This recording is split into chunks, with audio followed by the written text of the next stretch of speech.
Welcome to Your Cyber Path, the podcast that helps you get your dream cybersecurity job by sharing the secrets of experienced hiring managers and top cybersecurity professionals with you. Now, on to the show. I remember that when I took certification exams, it wasn't always about getting the right answer. It was sometimes a question of, well, what do the test writers think is the right answer? You know, it was almost like trying to get into the head of the person who wrote the question and choosing the answer that they thought it was. And sometimes that's just because, well, technology moves fast and some of these questions can go stale. I don't know if you encountered anything like that, but I just want to commend you for doing the, how to take tests course. I think this is a really smart idea.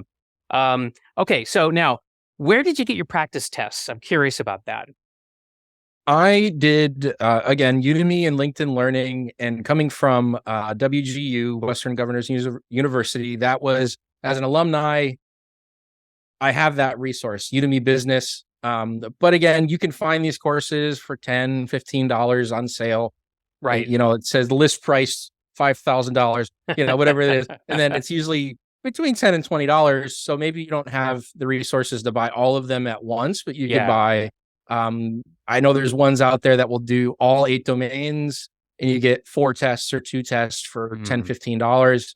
And you want to do this intentionally because there's a lot of guides that say you need 2,000 to 5,000 questions before you're ready. Wow. And people do 10,000 and 12,000 or whatever questions. And they say, well, I got all the questions and I did all these tests and I read the books, and it's like, well, what did you learn from them? And it's good to know what you know, but it's even better to know what you don't know and why you don't know it. Like, oh, I decided to say that we're going to do cryptography, and you find out they're talking about integrity. Well, you should have gone the way of hashing, So again, like you're saying, you need to be able to read the question. Every question is its own test. And I like that. And I was just talking to my buddy, and he has been doing InfoSec for a really long time, and he's a staff level security engineer, and he has lots of experience, and he was having some issues with some of the questions because he was like, well, that's not how it is in the real world. Even in a well-staffed multinational company, you have to live in the land of rainbows and unicorns and glitter. You have top-down support, you have the money, you have the staff. You could actually go up to the CISO or the CTO or the CEO with the concern, and they'll listen to you.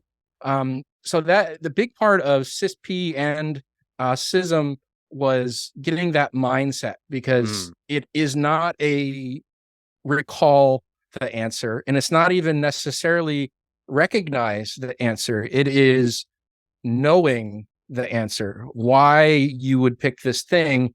And you can always have too much security. That's a dirty thing to say, but the answer it's true.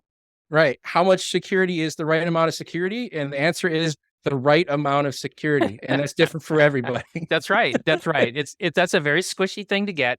It's a balancing act, right? Because you don't want too much security. You don't want too little. And the other thing that can get really annoying as a practitioner is you get that balance dialed in, and then something changes and it goes out of whack again, right? And then you got to go back and you got to fix it. And that's just a constant, thing in our work. I want to make a comment about the courses that you chose. So I know Mike Chappell, and I could see why you chose his courses. I think he's very good.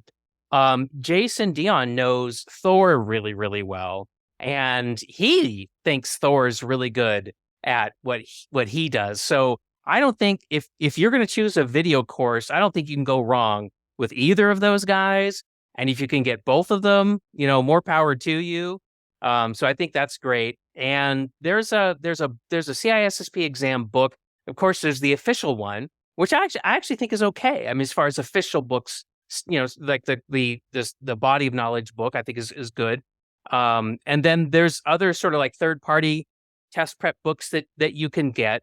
And I know some of the authors there.